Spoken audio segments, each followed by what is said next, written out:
Happy Friday, everybody. Coming off a leap day. Did you think that the fact that the last time we had leap day was the month before COVID shut the world down?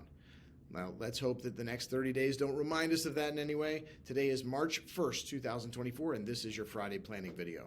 A few updates today and then some tales from the front lines as I tell you about some of the planning that we did this week. First, let's just recap a few items from the law that passed at the end of 2022, the Secure Act 2.0, expanding the Secure Act that passed in 2019. And recall that SECURE stands for Setting Every Community Up for Retirement Enhancement. And after two laws in the past 5 years, this week I read and I heard about an idea that some lawmakers want to phase out 401ks and the tax benefits. Okay, maybe you guys can figure that out, pass laws to make retirement planning more the focus, then talk about shutting down corporate retirement plans. I'd say it makes no sense, but I'll let you figure that out. You will recall that I teased an upcoming 529 special video with the facts that part of the Secure Act that allows for unused 529 money to be rolled into a Roth IRA for the student. The details of this plan, and I do recommend you keep an eye out for that special video, but the details of the plan make it much less interesting than once thought. It may work for you, but that will depend on a lot of things. Speaking of Secure Act parts that may or may not work, according to the National Association of Plan Advisors, the Secure Act 2.0 provision that allowed employers to match workers' student loan payments with a 401k match, it seems to be so complex that less than 5% of employers offer it. Another great use of paper and ink in Washington. I want to next go back to a topic that I hit on a few months ago, and that is cash management. Recall that we spoke about some of the major banks paying as little as 0.01% on deposits, and some of those banks even bragging about that in their earnings calls. Yes, those same banks that are out there for the consumer, to help you in any way that they can. A new meaning to the term laughing all the way to the bank. Recall that I told you that online banks have been offering high-yield savings accounts and that one warning I gave you was written about this week in the Wall Street Journal. The article, When High-Yield Savings Accounts Come with an Asterisk, pointed out that what I wanted to remind you. There's close to $6 trillion in money market and bank accounts at this time, by most estimates. Many of these accounts advertise the 5% or more interest rate.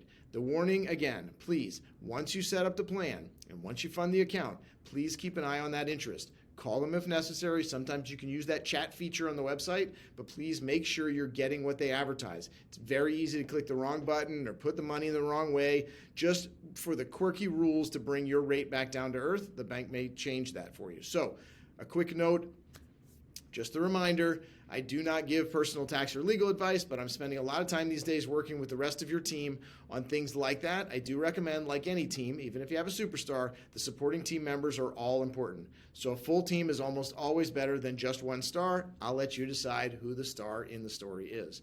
This week, I spent a lot of time working with legal teams on a few special items, and I want to share both of these items by topic and not in detail.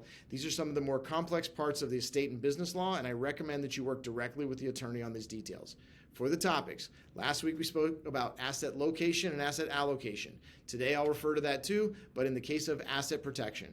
Many of you are small business owners, and you may have some need to look into the ideas of how to protect your assets in the event of lawsuits, God forbid a death or illness of a business partner, other things like this. There are ways to structure your investments, how to title them, and how to hold them beyond the scope of my expertise and certainly this video, but it is important that as you plan for this as well. Speaking of planning for the worst, estate planning is huge, and more people put it off. I get it. Who wants to talk about this? But rest assured, you get what you plan for. And if you don't plan for this, as you know it will come, it will be a mess for your heirs. Most of you agree that that is not what you want to be a part of. And between the walkthrough that I can do with you on this, and more importantly, the deeper walk that an estate planning attorney can do with you, you can not only make things go smoothly after you're gone, you can actually use it as a teaching moment. It is important that you tell your heirs what to expect when you're gone. It allows for less surprises and more working together now and then. It also allows for any necessary changes. Finally, I want to talk about another topic that will require us to consult the rest of your team, mainly the accountant. That is the idea of a gradual Roth conversion plan. To explain this a bit, recall that traditional IRA assets have not been taxed yet and thus grow tax deferred. Roth IRA assets are after-tax assets and grow tax-free in most cases. Please remember there are cases that will cause even the Roth IRA withdrawals to be taxed, usually because you withdraw them too soon. But again, consult your tax advisor to be sure. So a gradual Roth conversion plan is a way to move your tax-deferred growth assets to your tax-free growth assets. As I'm sure you can imagine, this does not happen with some tax event, and in most cases, the conversion from the traditional to the Roth is a taxable event, and the amount that you convert counts as ordinary income in that year. So what is the gradual all about? This plan is one that takes a tax hit now and then moves the money into tax-free growth wrapper of the Roth IRA. There are a lot of variables in the decision to use this tactic. So as with all plans like this, please consult your tax advisor. Then we can talk as a team to determine if it makes sense to you. A key that I'll pass along to you is that you need to take into account the current income that you have outside of any actions with the conversion and determine how much, if any, of the conversion you can afford to do. In the tax department specifically, especially since you need to pay those taxes from the dollars that are not actually converted. So again, the gradual part of that story is what it will depend on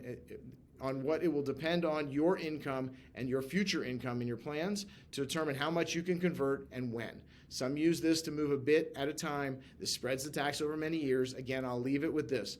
This is something to discuss. Is it right for tax purposes? Is it right for estate purposes? Let's bring the team in and let's discuss it. Finally, recall that I referred you back to the blog on my website, Trusts Don't Grow on Trees. And this is a huge topic these days. This is not a simple decision. There are many reasons to use a trust, some better than others, and many types of trusts. This is something that you and your legal team and your tax teams can also assist with. So, team is the word of the day. We are only a few weeks past the Super Bowl and such a team sport, and only a few months away from the Paris Olympics, a place where teams and individuals can succeed. Please work with me and your team, and let's keep focused on the goals we can have, that you have, and the plans we have to do all that we can to achieve them. There's a lot of noise out there. The signal through the noise, I'll remind you, please stay focused on that. That signal, your goals. I had a great honor to speak to one of my great clients this week as he celebrated the 1-year retirement anniversary and the plans he has for Act 2. We're doing our part to keep those plans going. This is why I do what I do, to help you reach those goals and celebrate the milestones. Stay in touch. Come back on Monday for another Monday Market Update. Have a great weekend.